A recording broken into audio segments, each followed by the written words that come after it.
小夏，我让你打人是吓唬吓唬九姑奶奶，你怎么真把人打死了呢？小姐放心，他没有被打死，只是被我打晕了而已。那些血呢？是我做的手脚。真的？我趁九姑奶奶和小姐说话的时候，打在了她的脖子上。打晕之后，我用的是巧劲儿，看着重，其实没有伤到皮肉。那就好。朱少，你给他找个大夫吧。啊，别让九姑奶奶知道了啊。折腾了一天，我也累了，你们出去吧。诺，走吧。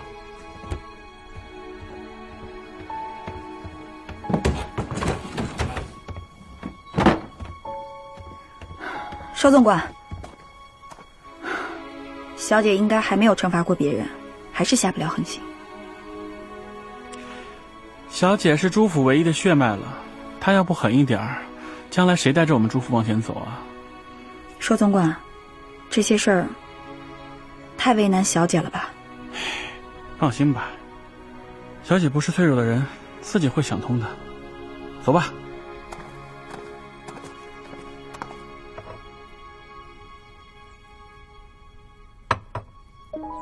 九叔，老头子让我当这个家，我必须尽快适应这个新身份，都快没时间去想你和阿黄了。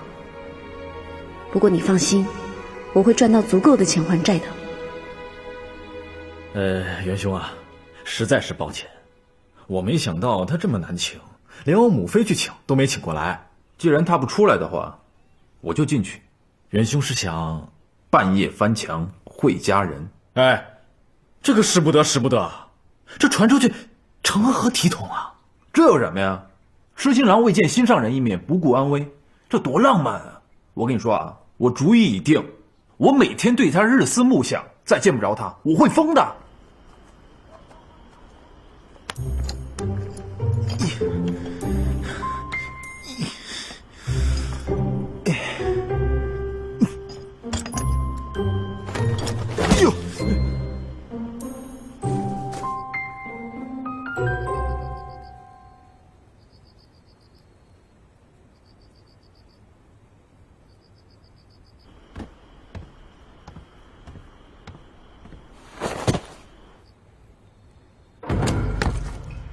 这里应该就是朱府孙小姐的院子了吧？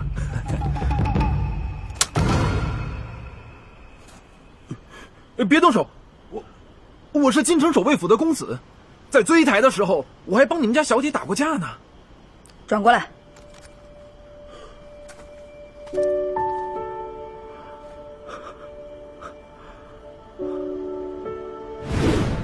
我挡着他们，你们快走！为何要半夜偷偷闯入朱府？你比在酒楼那天更美。不是，在下袁崇，家父是京城守备。不是，我手夺兵书，去年已中进士，我尚无婚配，更为娶妾，我过几日就要返家。我走之前我就想见姑娘一面。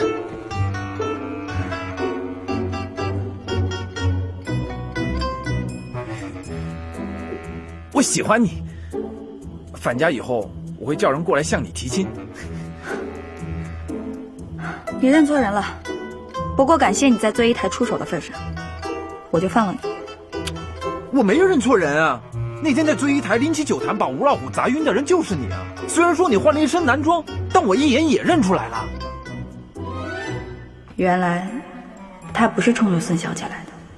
在下对姑娘是一见倾心，所以我这几日想尽一切办法，就想见姑娘一面，所以我才翻墙而入，有些冒昧，希望姑娘不要介意。你走吧，你下次再敢翻墙进来，我会绑了你交给衙门。想必守备大人也丢不起这个人。我的确对姑娘是一片真心啊，我就想得到姑娘一句答复，我再走。在下所言句句肺腑，如有半句假话，天打雷劈。登徒浪子！我知道翻墙而入，直言不讳，的确孟浪一点。可是我对姑娘，我的确是一片真心啊。快走吧，别打扰我家小姐睡觉。不行，我好不容易才翻墙进来，没有让你喜欢上我，我是不会走的。哎，姑娘，你刚刚说你们家小姐，你不就是朱府的孙小姐吗？不是也没有关系，我喜欢的是你这个人，不是你小姐的身份。真的，你要相信我。你终于相信我说的话了，我说的都是真话。我不是孙小姐这个事儿绝对不能瞒传，否则我杀了你。哎，你放心，我的嘴可严了，连毅他那事儿我谁也没说。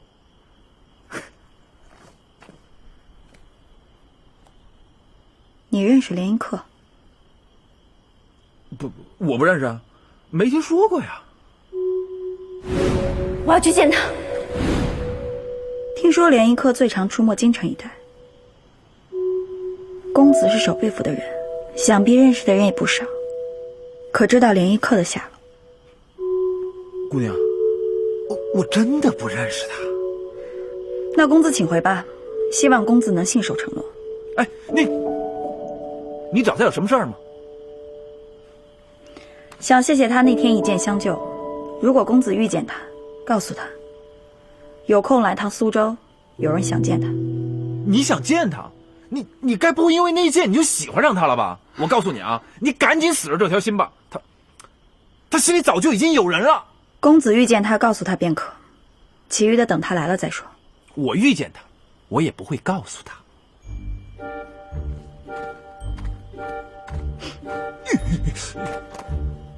你等着啊，我还会再来的，我一定会让你喜欢上我的。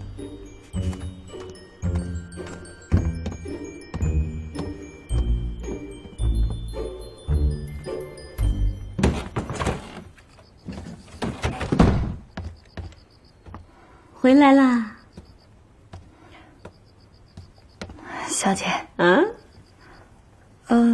是最一台出手的袁公子，他知道我不是孙小姐的身份，但他是京城守备大人的公子，杀不得，所以只好赶他走。我都听到喽。小姐听到什么了？我听见他说他喜欢你。哎，家世不错，长得也不赖，又敢大声说喜欢你，这男的还行啊。小姐，我是不会嫁人的，以后别再提这事儿了。为什么不会嫁人啊？我是要保护小姐一辈子的人，女人太软弱，也不够坚强，而且我从小就把自己当男人看待。可你毕竟还是个女人啊。那女人不嫁人没关系，可是有个男人喜欢，也是很幸福的事呀。那小姐喜欢连一克吗？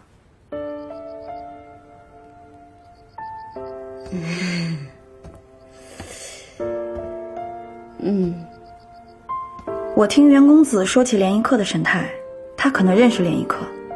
要不下次他再来的话，我帮小姐便问出连一克的下落。我和连一克还是不见为好。为什么呀？如果他知道我没死，变成了朱府的孙小姐，会告诉齐王爷和幕府吗？哎呀，没什么，老头子不是要我开源节流，想办法为朱府赚钱吗？我忙这些事都来不及了，哪有心思谈情说爱啊？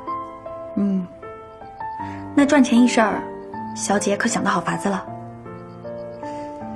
方法是想到了几个，明天把朱福朱硕叫来吧，我还得跟他们商量一下。那小姐也早点休息吧。你也是啊。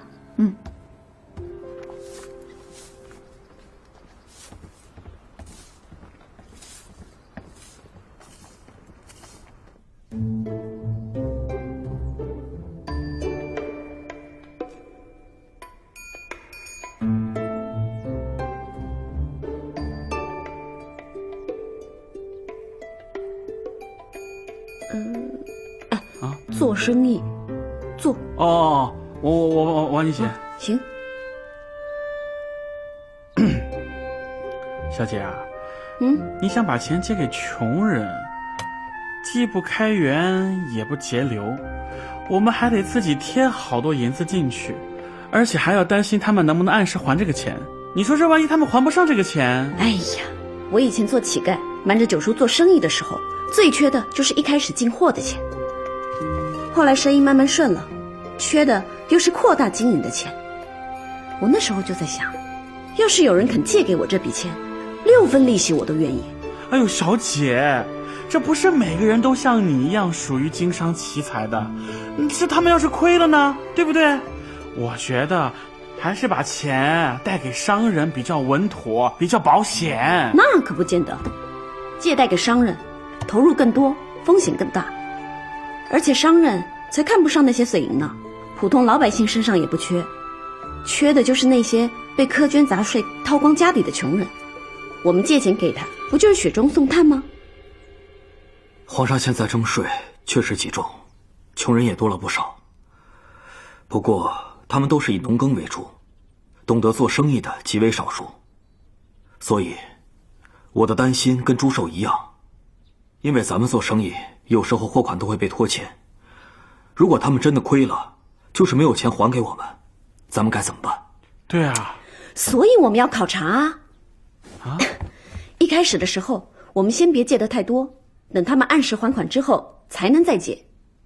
信誉是要慢慢积累的，而且这些穷人他们不比那些经常做生意的商人油滑，他们都是穷苦大众，机会对他们来说很难得的，一旦得了钱就会善加利用。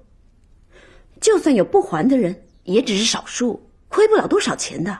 何况我们还能采取连坐的方法，要是一个人不还钱，那他周围的邻居也都不能再借钱了。穷人也是看重脸面的，总不能得罪所有的邻居吧？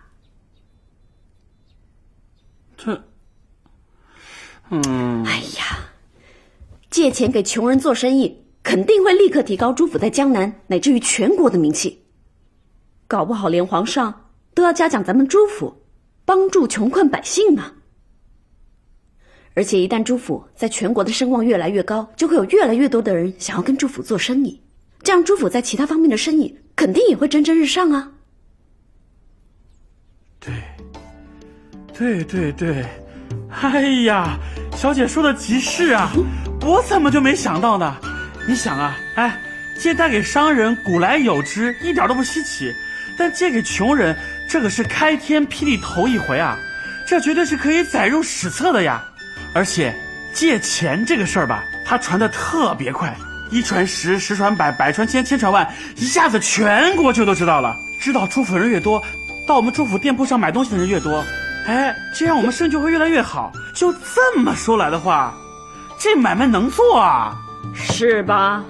这个方法虽然周期长，不过绝对是个不亏本，而且会获得巨大利益的生意。哎呀，两位总管，怎么样？做还是不做啊？一切听小姐的。哎呦，看看呐，孙小姐才来我们朱府几日啊，就帮我们朱府解决了这么多的问题，简直就是朱府的福星啊！以后啊，我跟朱福跟着小姐做事儿，特踏实，特放心。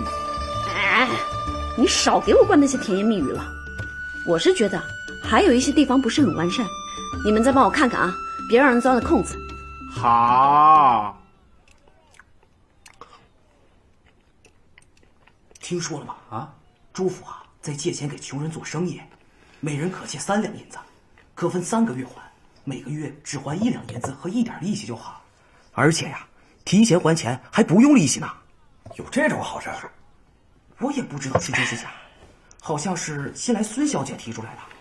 要是能借到银子，我就能把我那小摊铺支起来了，到时候就再也不用天天看掌柜的脸色了。真有这好事啊？那你还不赶紧去看一看？现在这朱府钱庄里应该已经全是人了吧？你要是晚点去你连挤都挤不进去。你先帮忙收拾着，我去找掌柜的请假去。你先帮忙收拾着。快去。这招可真不错，钱花的不多，效果却好。这丫头有点经商头脑。小二，来了，结账。好嘞。好。我也不知道。哎，回去等消息吧。啊，好。来下一个。掌柜好，我叫陈大，是黄村李家庄的人，现在在最一台当伙计，想借3两银子开一个馄饨铺子，保证按时还钱。陈大，3两银子。好，你的情况我们呢已经掌握了。我们需要3天的时间核实一下。核实？还要核实什么？核实一下你身份的真假，听听你在乡邻之间的信誉。如果没有问题，绝对会结。那没问题。好，下一个。庄主，我叫张三。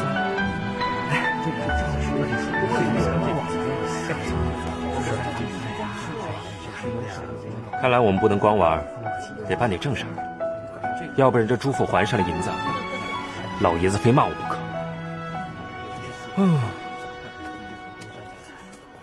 2下午去3啊，2去8进1，简不简单？来，你试试。来，懂了。1点。2，下午。小姐，几位姑奶奶又来了。又来？哎呀，现在正是节流的时候，老头让我管他们的账，可算是要把他们给得罪了。哎呀，不行，我先躲一躲。小霞，帮我挡住他们啊！拿着，跟上。快，拿上！快！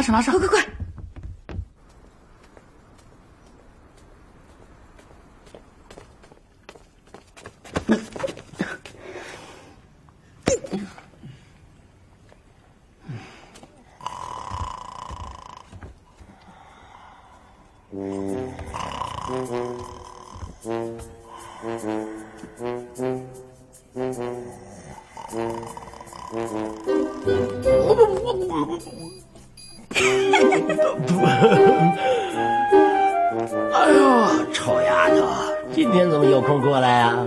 什么事都推给我，您老子舒服了。那些姑奶奶又堵我院子里了，不给他们银两吧，就拐弯抹角的骂我。都是你，让我当什么家了？你对那些人吧，不用客气，该骂就骂，该管就管，不用给我面子。他们都是我的长辈，我怎么能那么对他们呢？现在是你当家哎，你得有一点大当家的风范。这个家你最大。真的？那当然。那好，今天就从老太太房间开始吧。这什么意思啊？丫头，你等等我。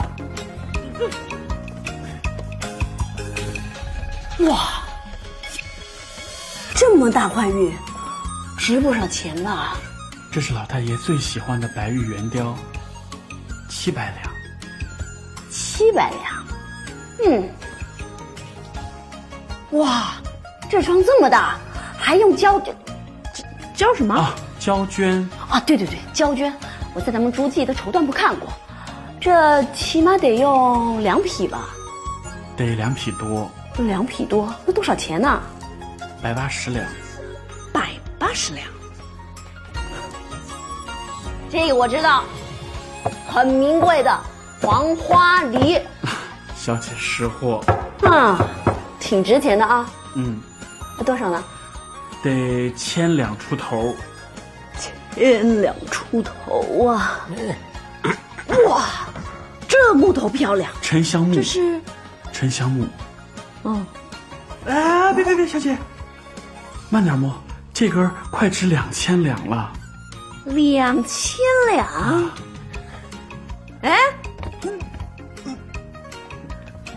刚上来的明前新茶，壶里起码有2000吧？2两银啊。这用的该不会是你说的去年冬天梅花花蕊上的雪水？这收集的功夫也得值1两吧？还有这个紫砂壶，起码值个几百两对吧？老头，你刚刚喝那一口，起码值3两。普通人家能过1个月了。这不用算得那么清楚吧？这些家具都是很名贵的，可以用1辈子、8辈子。那还有那些小玩意儿，那都是从前便宜的时候买的。你不会想让我全都卖了吧？别担心，把那些全卖了也不过是些碎银，还塞不了牙缝呢。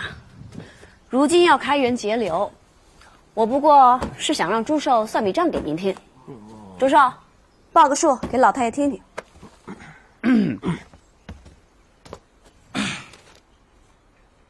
老太爷去年府里添置古董和家具，一共花费了14万8千两。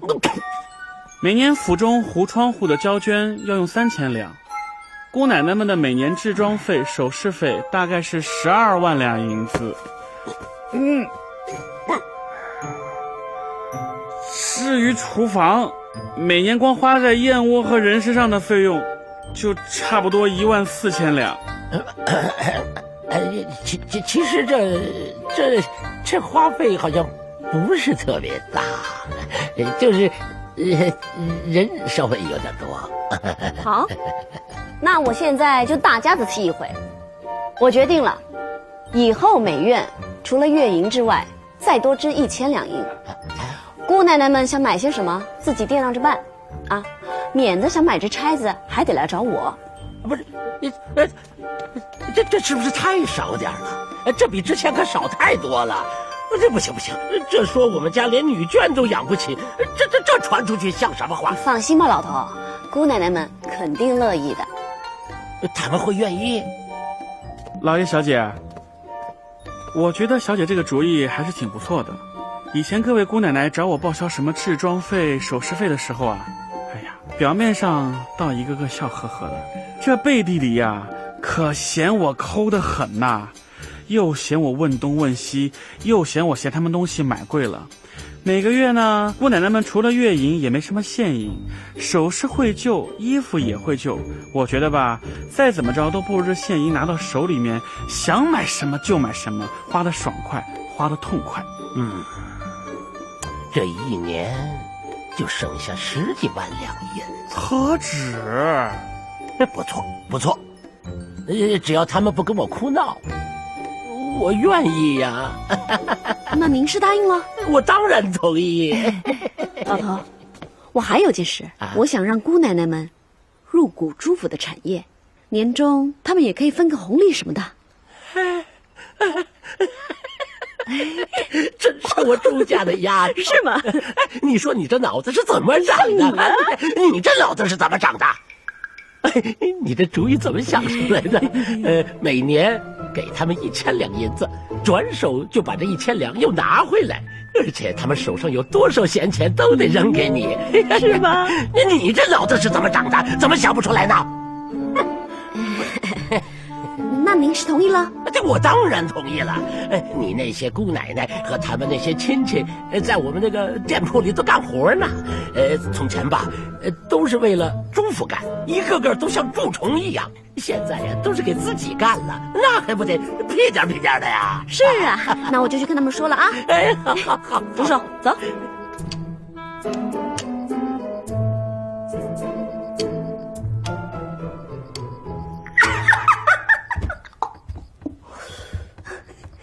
小姐，该休息了。夏夏，你知道姑奶奶们总共拿出了多少闲钱入股吗？多少？100万两，整整100万两啊！哎，要是朱府再多几位姑奶奶，那就好了。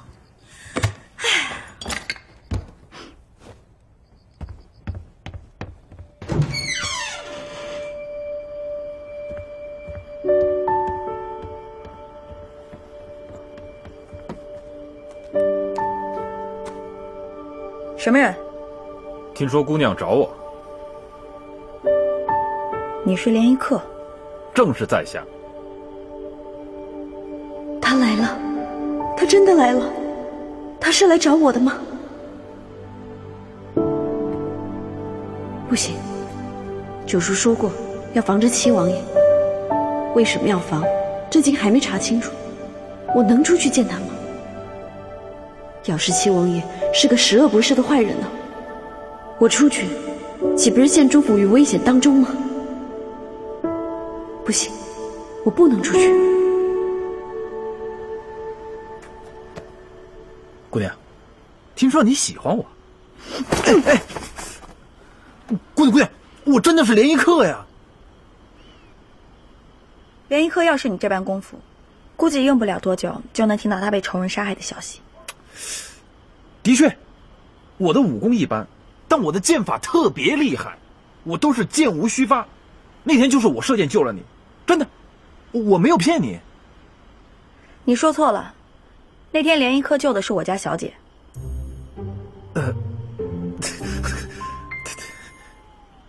你看我这记性，那天是我一时没看清楚，弄错了。对，我救的是你们家小姐。袁公子，你要么就跟联谊客一起来，要么就别来自讨苦吃。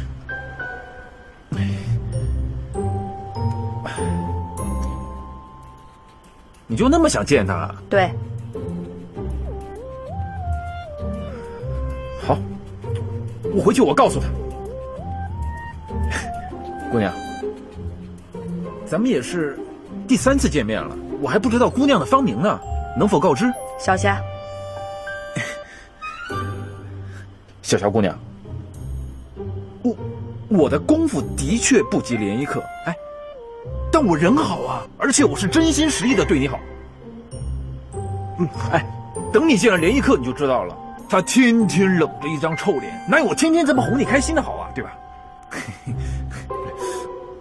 我保证，我一定会让你喜欢上我的。别！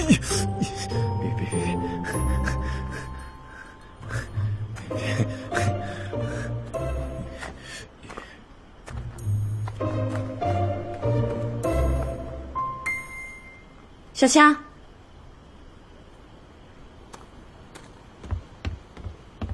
小姐，我不是跟你说过，我现在不想见联谊客，你别自作主张，把他给带来了。可是袁公子已经离开了，要我追上去吗？不用了。我是说，不用追了，反正听他的语气，他也不见得真能把人带来。我要去睡觉了。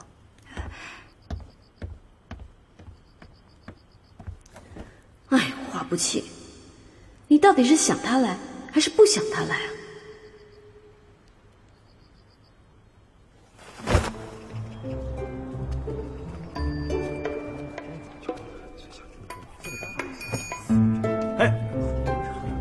客官要买烟花吗？您看看，你们这里是朱府的产业吗？是。小人的烟花爆竹都是朱府的工坊生产的，质量绝对有保障。是吗？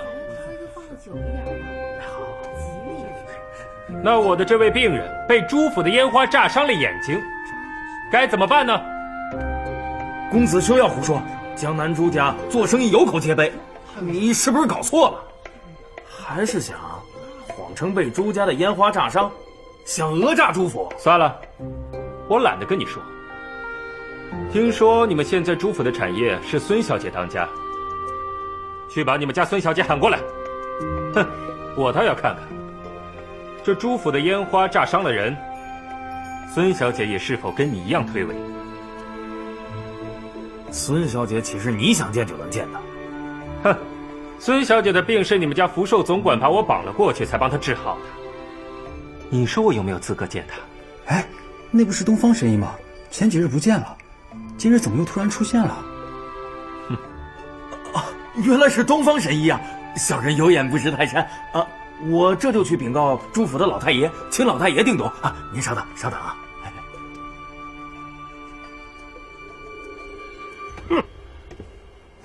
为了叫他给人治病，把人给绑来了，你怎么不把人全家都绑来呀？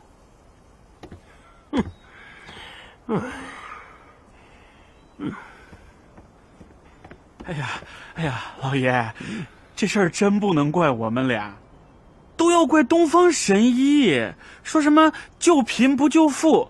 当时小姐的情况又特别的危急，我们实在是没办法了，才把她绑来的，这属于情非得已啊！得已？得以，你就是个蠢货。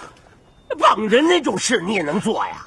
你这绑人你也得绑得漂亮些，是吧？现在人家打上门来了啊，直接那个东方小子在我们那个烟花店里头这砸场子了，你说怎么办？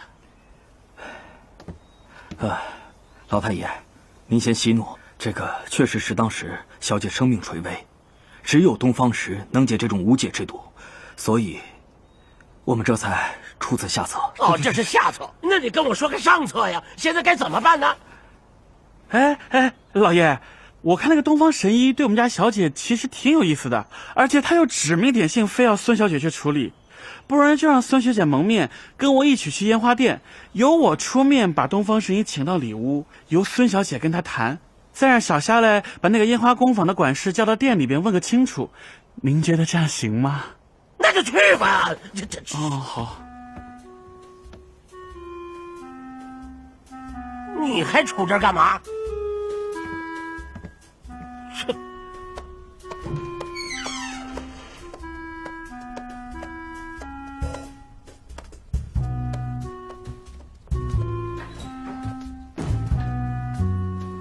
小姐，这个就是救你性命的东方神医。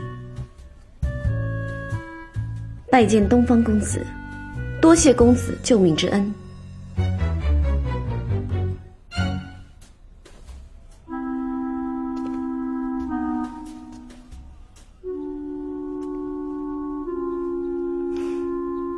朱小姐真是太客气了。之前朱府的人把我绑过去给你治病的时候，他们可没对我这么客气。他们是担心我的伤势，才会出此下策。小女给公子赔不是了。你不用给我赔不是，你应该给我的这位病人赔个不是。我虽然保住了小虎子的双眼，但是他的视力能不能完全恢复，还得再观察。这到底是怎么回事？还请公子说明白。小虎子，你自己说，你这双眼睛是怎么受伤的？公子，怕什么？今天本公子给你做主，你只管实话实说。说吧。多谢公子替小的做主。小人前些日子在朱家的烟花爆竹铺子买了烟花，本是给母亲祝寿用的，可谁知我刚点着烟花，那烟花竟然爆炸了，火药星子乱爆，炸伤了我的眼睛不说，那烟花燃起的火星子还飞到了邻舍，将两家人的茅草屋都点着了。两家人问我要赔偿，可是我眼睛受伤了，我做不了工，我拿什么赔偿给人家呀？你确定是在朱府的烟花爆竹店买的烟花？朱小姐，谁敢污蔑江南朱府啊？要不是有十足的证据，这一个小小的平头百姓怎么敢来朱府的店里讨要公道？公子误会了，我不过是想知道事实而已。你们不必怀疑小虎子，这朱府的烟花炸伤了人，可不止这一起呢。我无意间保住了小虎子的双眼，想如果真是烟花所伤，朱府同一批烟花数量应该还有很多，所以特意查了一下。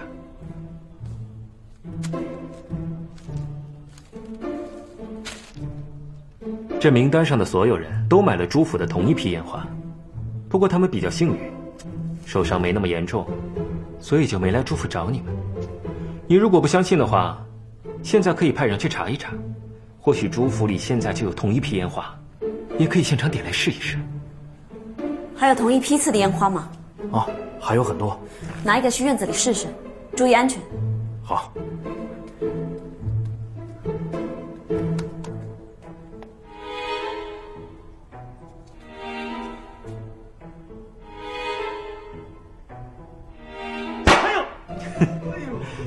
这个掌柜我可以帮他免费医治。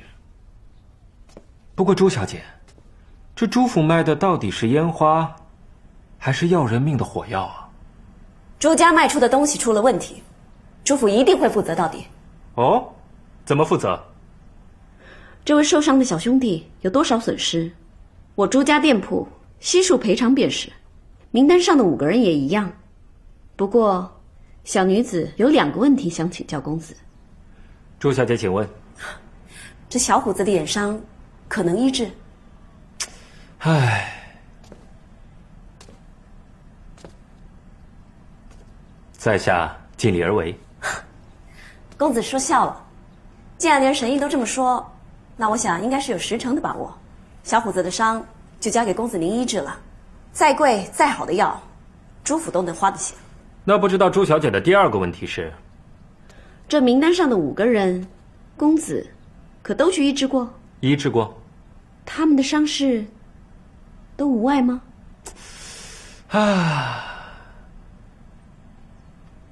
同样一句话，在下尽力而为。小女子明白了，多谢公子。小姐，我刚到烟花爆竹工坊，正好撞见这个家伙逃跑。如果我猜的没错，是你在烟花成分里动的手脚吧？这烟花爆竹店是朱家新开的，开业前释放过烟花都没问题，可开业之后，怎么就出了这么多乱子？我本来想在众人面前问你是怎么管的烟花爆竹工坊，我看现在也不必了，把他带到衙门，让知府审去吧。小姐，他刚才招认是四姑奶奶的人，这事估计跟四姑奶奶逃不了干系，真的要送去衙门吗？四姑奶奶要跟我斗也就罢了，可她现在罔顾他人性命，伤及无辜，只能交由官府处理了，不能让这些卑鄙之人毁了朱家做生意的名誉。No。我这2天听说朱家孙小姐年纪轻轻就把朱家产业打理得井井有条，今天一看，果然名不虚传。公子说笑了，若是真井井有条，何来烟花伤人一事呢？不过百密一疏而已。不过现在事情都已经水落石出了，不知在下是否有幸有请朱小姐到父亲的酒楼一叙呢？公子相邀，小女子本该相陪，不过我还得处理这商铺的事。没关系，我可以等。今天不行，就明天；明天不行，就后天。不知道朱姑娘要处理多久呢？等所有的客人都对朱家的烟火满意了，那才叫处理完。你去让掌柜的把这批烟花都拿出来，再让人打几桶水放到店门口。我这就去办。各位父老乡亲、街坊邻居，今天东方神医带着被我们朱府烟花炸伤的病人来我们店里讨公道。我们朱府的烟花出了问题，炸伤了人，是我们朱府的责任，我们绝不推卸。一切伤者的治疗费用由我们朱府负责。本来就应该由你们朱府负责。对，本来就应该是我们朱府负责。同时呢，这个近几日，如果各位在我们的烟花铺购买过烟花爆竹的，可以把这些烟花爆竹退还给我们，我们朱府愿意双倍的价格回收。你们这说的好听，收了回去，这指不定哪天风波一过，你们又都卖出去了。对呀，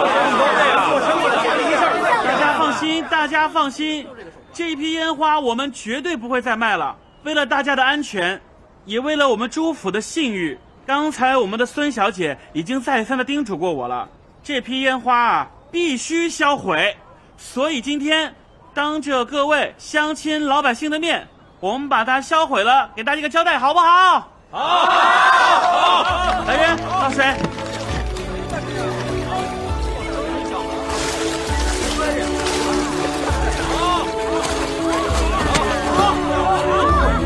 大家看见了吧？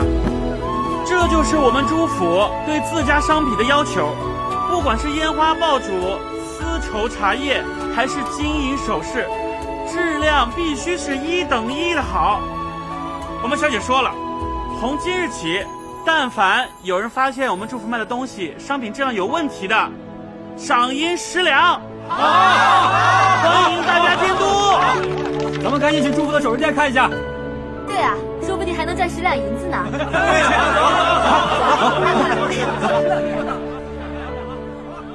厉害，厉害！珠珠姑娘最后这一计悬赏让大家监督，不仅能够挽回朱府在人们心中的信誉，还可以增加店铺的客源。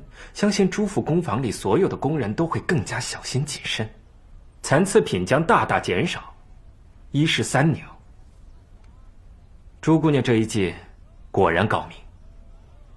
我只是想告诉大家，我们朱府的东西没问题，倒没像公子一样想那么多。朱珠姑娘做事雷厉风行，年纪轻轻就这么有商业头脑，哼，看来朱家大展宏图的日子不远了。珠珠姑娘，既然现在事情都处理完了，不知道是否有时间和在下去酒楼一叙呢？我还得去工坊一趟呢。管事换人，底下的工人毕竟会忧心是否自己也会受到影响，我得去安抚他们的情绪，把损失降到最低。珠珠姑娘想事情真的很周到，很好。那我就再陪你到工坊去一趟。黑凤在，把小虎子先送回住处，晚一点我再回去帮他换药。诺。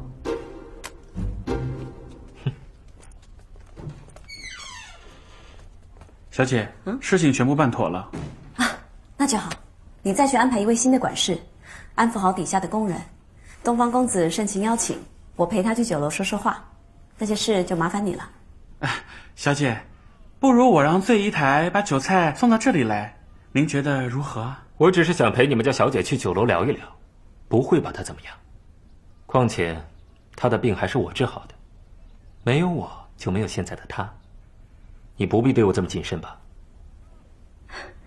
没事，小夏待会儿就回来了，有他陪着我，你放心吧。好，那我先去工坊一趟。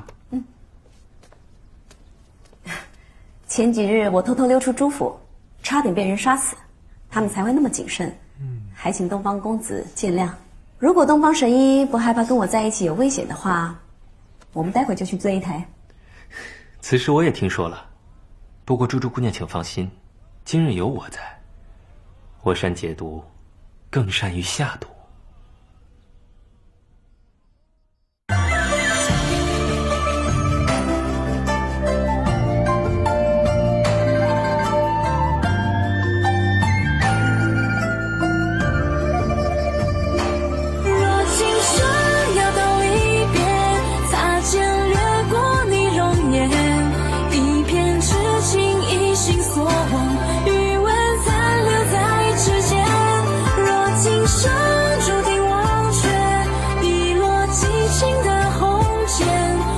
情愿此生断了与你的缘，情愿